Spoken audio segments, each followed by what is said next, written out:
لا إله إلا الله، لا إله إلا الله، لا إله إلا الله.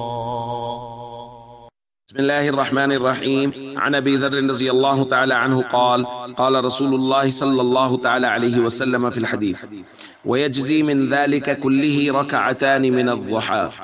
رواہ ابو داؤد۔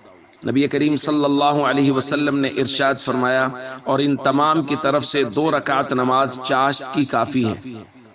دوستو، یہ ایک بڑی روایت کا حصہ ہے۔ نبی کریم صلی اللہ علیہ وسلم نے ارشاد فرمایا، ابن آدم کے ہر جوڑ پر صبح کے وقت صدقہ لازم ہے۔ پھر حضور علیہ الصلوۃ والسلام نے ایک فہرست بیان فرمائی، جس میں فرمایا مسلمان کو سلام کرنا صدقہ ہے، امر بالمعروف صدقہ ہے، نہی عن المنکر صدقہ ہے، کسی مسلمان سے خوش ہو کے بات کرنا صدقہ ہے۔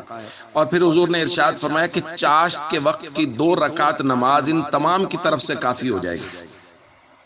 تو دوستو، ہمارے بدن کے اعضاء کی سلامتی، ہمارے جوڑوں کی سلامتی، یہ اللہ کا کتنا بڑا ہم پر کرم ہے، مہربانی ہے۔ ہم رات کے وقت سوتے ہیں، صبح جب اٹھتے ہیں تو اعضاء بالکل سلامت ہوتے ہیں۔ صبح جب اٹھتے ہیں تو ہماری زبان چل رہی ہے، ہماری آنکھیں دیکھ رہی ہیں، ہمارے کان سن رہے ہیں۔ میں جاگ رہا ہوں تو میرا بلڈ پریشر اوکے، اور میں سو گیا ہوں تب بھی ایک ذات ہے جو میرے بلڈ پریشر کو مینٹین رکھے ہوئے ہے، جو میرے اعضاء کے اندرونی نظام کو درست رکھے ہوئے ہے۔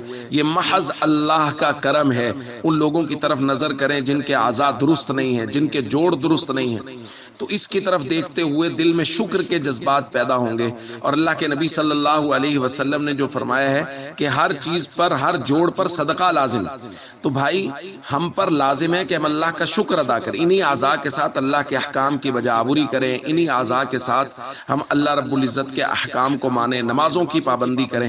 اور ان کا صدقہ کیا ہے؟ نبی کریم صلی اللہ علیہ وسلم نے ایک فہرست بیان فرمائی اور فرمایا ان سب کی طرف سے کفایت کیا کر جائیں گی؟ چاشت کے وقت کی 2 رکعت۔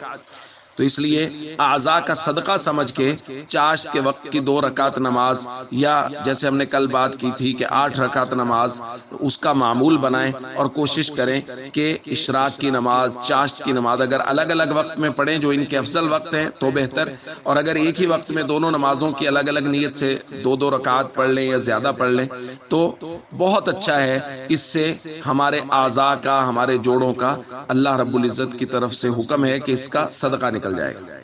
السلام علیکم ورحمۃ اللہ وبرکاتہ۔